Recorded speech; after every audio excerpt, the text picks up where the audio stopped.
Hi there, my name's BrookhouseK and welcome to part 2 of my guided tour around my theme park built in Planet Coaster 2. If you missed part 1, that really doesn't matter because these are the newer areas of the park with all of the latest update packs included. To give you a little bit of history, I did start this channel just after Planet Coaster dropped, and originally I did play this on console, but I reached a point where I hit the piece limit count and I just couldn't build anymore. So I did change over to PC, but that is the point where I stopped uploading videos, and so I've been very negligent and not uploaded anything at all for nearly 10 months because the last time I uploaded anything was just after update 1 came out, so that is ages ago. So lots has happened since then.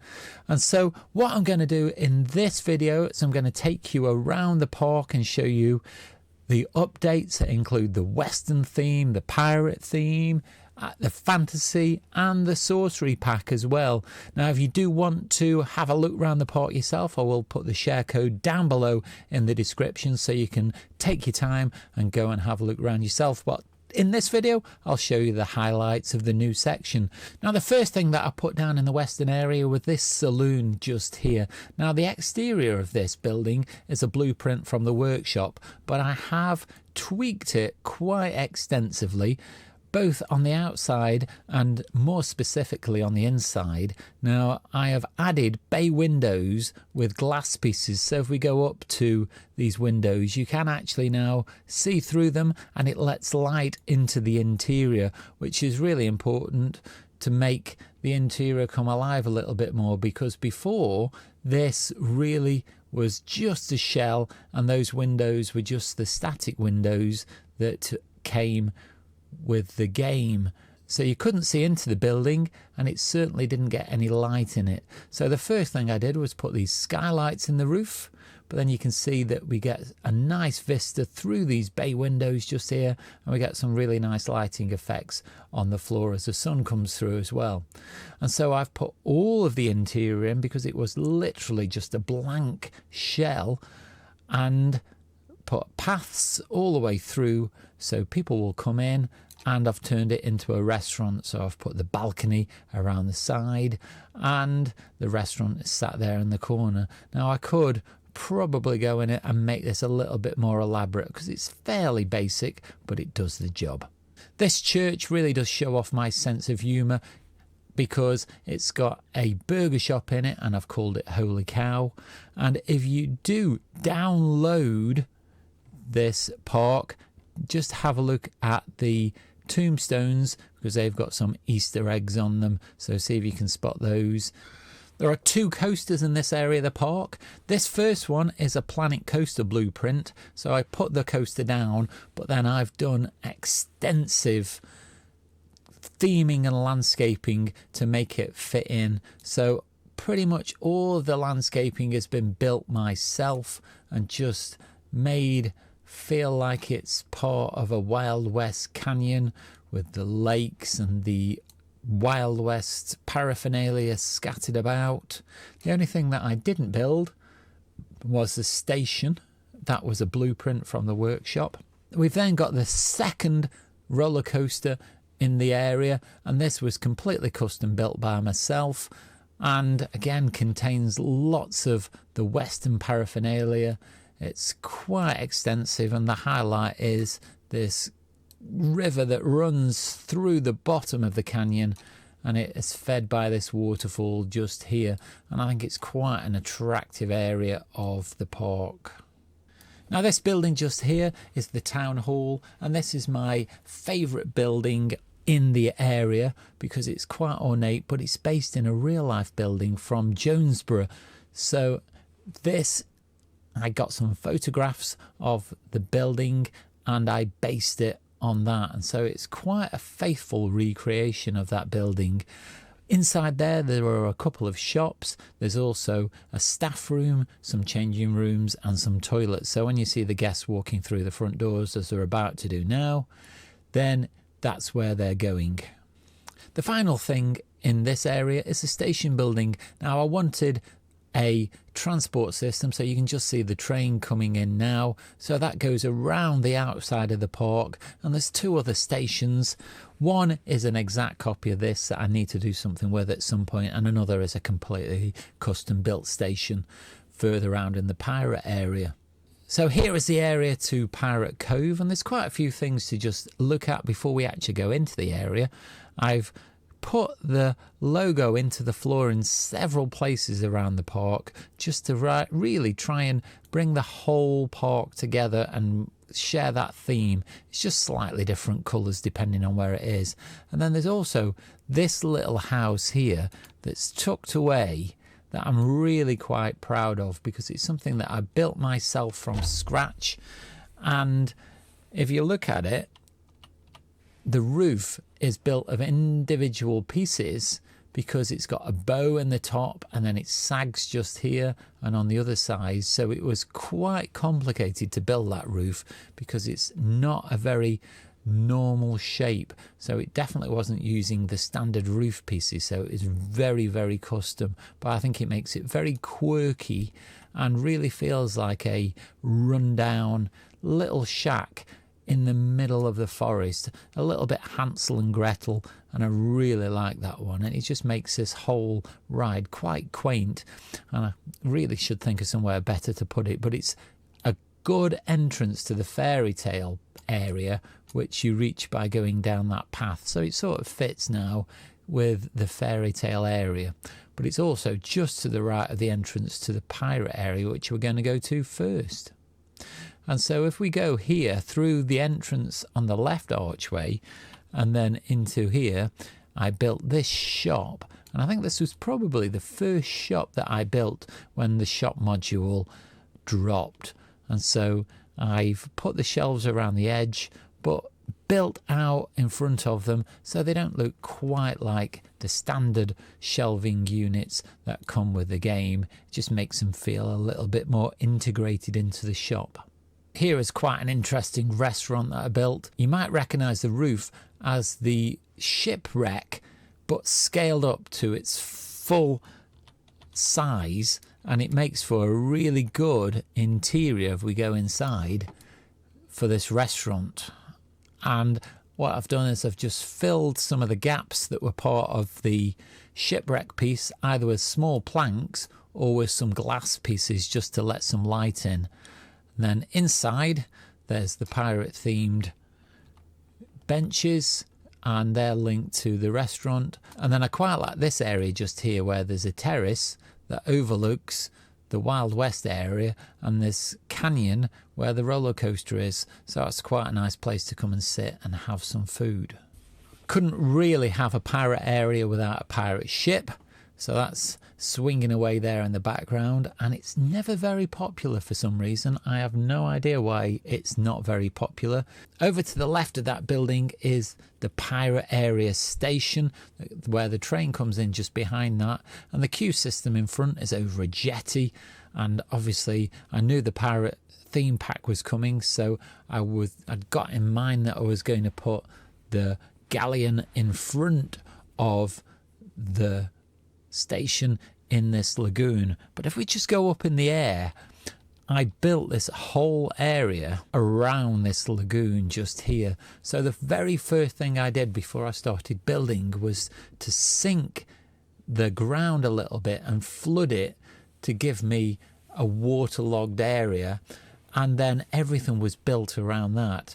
Now actually before I did that, I also built this swimming pool, so the water levels are at the same height. So it's the edge of the swimming pool is just disguised with these rocks, but you've got water here in the lagoon, and then you've got a swimming pool that kind of feels like it's all part of this watery area, and I think that's quite effective. And then over here is where you can get into the pool or access this water ride that I've called the Smuggler's Splash. And again, this is something that I built myself, but based on a picture that I found on Pinterest, just to give me a bit of inspiration. But it's completely built by myself and uses the pirate theme pack just to make it more piratey. And this again is a ride that I'm really proud of. And the ride itself was built before the Pirate theme pack dropped. I put quite a bit of the rock work and things in, but when we got the fort pieces, that was quite handy because this fort piece here hides a turntable just there before it goes off into the next area, and that other turret also hides another turntable to spin everybody back round.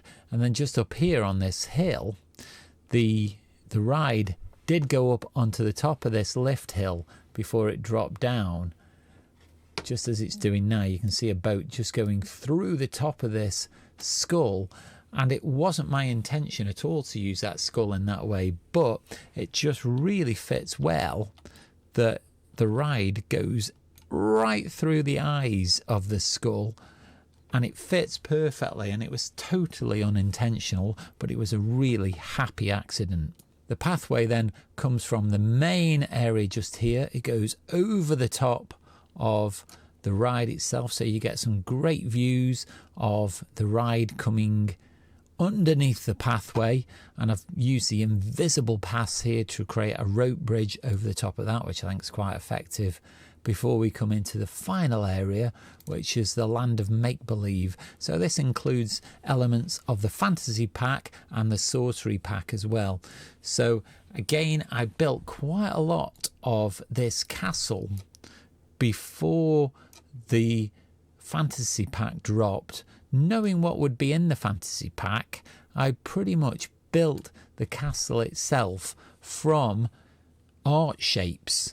There wasn't much else that I used in this castle other than the art shapes, a few other little bits and bobs, and then it's all been decorated once the fantasy pack dropped, just to make it really feel alive. And this hides another ride, a roller coaster. So we go through the building. That's not probably the best way of going into that. We get into this station area, which is quite interesting because it's got this dome over the top that I built, and then the coaster itself's just coming in now, and it launches down here through a dark tunnel. There we go. And the lights light up as it goes down there, and the portcullis opens as it gets to the end. So we're looking at the back of the coaster now. So it comes out through this portcullis as it's doing at the moment. It goes out through the woodland, loops round, and then comes back and then underneath the dome. Before we have a look at the final area, which is the magical village area, the land of make-believe, I will just show you this, which I'm quite pleased with. It's a single track coaster set in woodland, and I've called it the nature coaster because I wanted it to be very tree-like. So we've got lots of tree supports, and it's brown and green, really blends in with the contours of the landscape. Very, very unobtrusive because it doesn't really stick up above the landscape anywhere, but it's a really interesting coaster. There's lots of twists and turns, particularly this bit just here where it pretzels around itself. I think that's quite interesting, just as it's doing at the moment. And I really like the station. It's an area that I've built myself, and I've just used these shapes to sort of artistically represent trees, and it's supposed to be a very eco-friendly coaster. We leave the land of make-believe via this terrace, and the mood changes quite dramatically as we come over this bridge because it gets a lot darker and more sinister as we enter this keep. Now, again, I use the sorcery pack to build this, and at the same time we got extra elements that we could do with coasters, particularly swing launches that I'd never done before. So I've got to admit that this is a blueprint that I downloaded from Corvus, who you're probably aware of, because I wanted to use this as a way of really trying to get a handle on how to build swing launches. I just hadn't got a clue how to do it, so I put this down, but then I went to town theming it, and so I used pieces from the Sorcery Pack to completely custom build this kind of gothic looking castle. Now this wasn't really based on anything. I used a few photographs to kind of build this end here, but the rest was just putting pieces together that seemed to fit to enclose the station and these switch tracks just here. So the path comes in around the back, goes to the station, and I've just basically tried to use pieces that hide the station and fit within the existing layout of the track. I mainly kept the track as it was from Corvus. I've just tweaked a few areas. I think just this bit here might have been moved over ever so slightly to just accommodate this station building. The ride is called the Dragon's Keep because as we go in through this entrance, we turn to the right to follow the path which goes through some woodland. There's a bit of a waterfall there, and then we get to this area just here where there is a dragon sitting in its cave, blowing smoke, lots of fire in the background. And then we get to a spider in a very rundown woodland feeling area. It goes through this really spiky woodland area, which I think is really quite effective, before we get to this area here where there's another dragon, and we've got the animatronics of the wizards trying to tame the dragon to keep it under control. So there's lots to look at as we come up this path. Then on exiting the building, we come down back through this pathway, and there's a aptly themed photo booth just waiting to offer the guests a photo to take home with them. On exiting the ride, to the right we get the Magic Village. Just over to the left there is a ride that I've built a shell around, and I quite like the way that this kind of hides the pad, because the queue goes into the ride just there, and this is part of the pad, and the guests go in here and out there, and so the pad itself is hidden under this area here, so you can't actually see it, but it does extend under this bit of roof just here, but it makes it so it's not quite as noticeable, and I've hidden bits of it under here, and then the path comes around the outside and it joins the pad just here, so the pad actually comes under this greenery. So it's quite a clever way of making it so we're not actually showing off the full pad, and I really like the way that that integrates. This building just here is probably my favourite building in the area because it's a custom build that I did myself. It's not a blueprint, and I just wanted to make all the angles as awkward as possible. Really isn't very straight in any way. We've got bits that stick out, no straight lines, everything's on an angle, and I just really like that this fits really well with the theme. Let's just go a little bit higher to have a look around this area, because a lot of these buildings are Frontier blueprints, but I've just packed them in to make it feel very Magic Village. And we've got another spinning ride just here, and I couldn't resist putting the spider's webs onto that ride just to make it look like a web itself. So it's the whole thing has got a very spidery kind of feeling to it. Use lots of webs and the spiders and the spider statues just to make it feel really quite spooky. The viaduct just here is from the Frontier theme park, just lifted straight in because I thought I really liked that. And then we go over here to the station for the final ride, which is a motorbike and sidecar ride. That is my guide to my theme park as it stands at the moment. I'm sure there are lots of areas that I can tweak and just improve on. And of course there's going to be more DLCs coming, potentially at Christmas, that I'll look forward to, and maybe add some extra areas. I really do hope you've enjoyed looking at this park. If you've got any ideas or suggestions of things that you think might make it even better, do let me know down below in the comments. If you want to take a look around the park yourself, don't forget I'll put the share code down below in the description so you can do that. If you've enjoyed this video, then you can do me a really big favour by clicking the like, subscribe and the bell notifications, because it really does help out the channel, but it makes sure you don't miss out on any future content. Been great to have you along with me, but all that's left now is to say stay safe, and I'll see you soon.